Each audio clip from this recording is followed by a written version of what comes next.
story of Dupree's Paradise Lounge on Avalon Boulevard in Watts. Round about 4:30, all of the derelicts in the neighborhood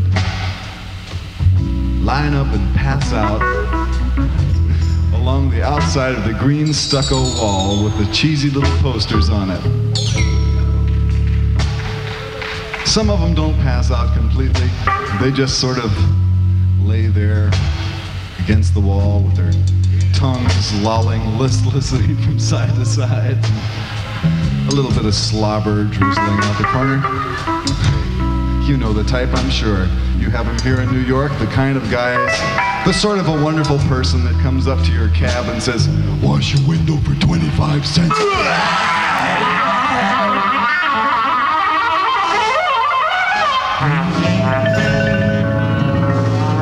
The door has just swang open.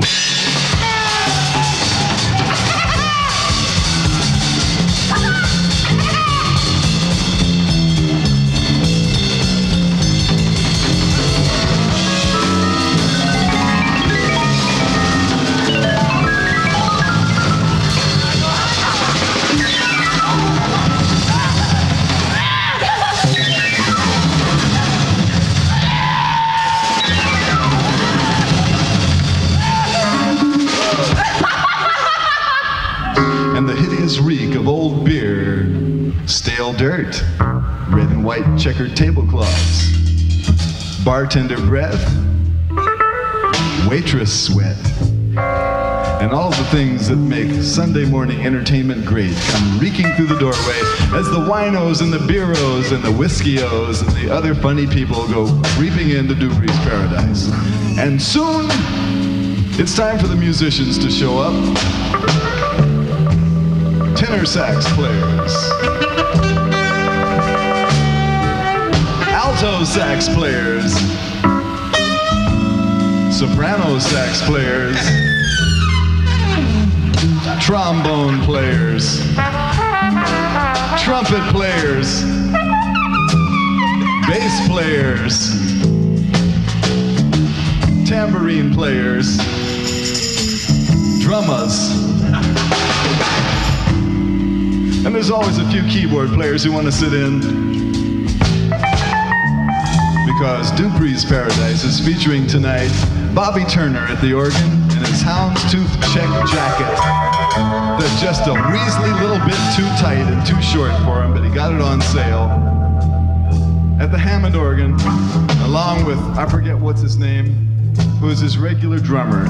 And they got a little bandstand about this big, and everybody wants to sit in all at once. Tonight, this morning, we're fortunate to have 6 bass players who all want to sit in. And we're going to let them because what's the difference? Ain't it funky now? Good God, feet on fire. All the horn players are going to get up there and try and out-honk each other.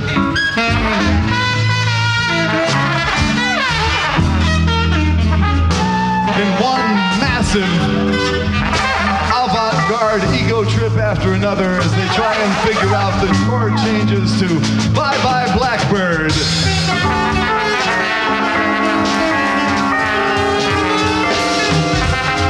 But the bartender, being the wise gentleman that he is, under careful instruction and tutelage from the club owner himself, comes over and says, "All right, you schmucks, play some blues or these people won't drink."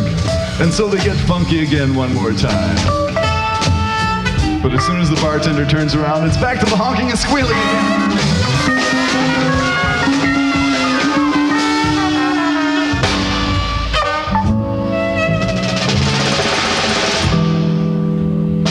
In the distance, a gentleman in a very suave sort of sport coat comes in. Can you guess who he is? He's a narc. Because he knows that once you drink and drink, and puke, and drink, and stumble and bark, and puke and drink and spew, that the next logical step is the use use of drugs.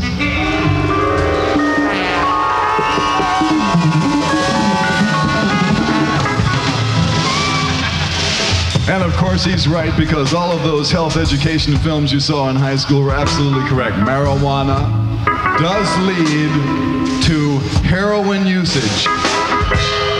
Of course it does. Hey, howdy smackheads nodding out there.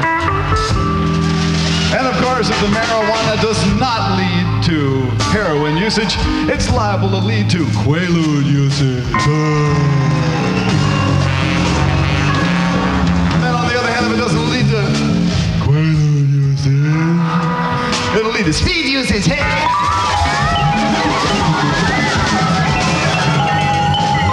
Just think of all the fantastic drugs that could go on the charts just the same way Coke did, just the same way speed did, just the same way Quaaludes did. And if you were in England right now, it would be Mandy's, wouldn't it, ladies and gentlemen? There are plenty of other interesting drugs that you could get into. Clorox.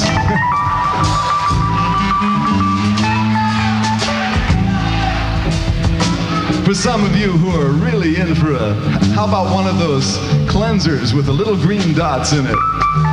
Try this recipe. Pour yourself a spoonful of Comet.